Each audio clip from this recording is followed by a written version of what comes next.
Announcement guys, another day, another job. Ang araw ngayon pala guys ay Sabado. So wala tayong trabaho, hindi off natin. So nag-fishing tayo kagabi. Apat ang nahuli natin pero pinamigay natin yung isa. So ang size pala yung mga nahuli natin guys, dalawang small, medium at saka extra large. So kung makita nyo guys ang size sa dalawang pakak. Tapos tingnan nyo guys kung siguro ito guys, pag 20 kilos na to.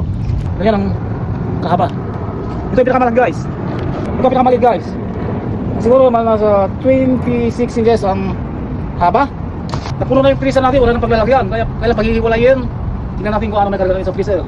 So sinimulan ko kagad guys ng slice. Kaya lang medyo natagalan ako dahil sobrang purol yung itak. So ganyan guys ang ginawa kong slice para mapabilis. Kung makikita nyo guys yung isda parang maliit sa video, pero pag makita mo sa personal talagang ang laki. At ibinukod ko pala guys yung buntot at saka sa ulo dahil sabi nila masarap daw pansigang. At saka abot na rin ito, pag-stack na nito hanggang winter. At pinahingi pala natin guys yung iba sa kapitbahay. Kung mapapansin nyo guys, ang isda ay hindi madugo dahil kagabi pa namin nahuli ito. Pero kung kagabi natin kinatay, siguradong mas madugo. May plano pala kaming babalik sa Friday guys. Kung sino man sa inyong gustong sumama ay tawagan nyo na lang ako o kontakin.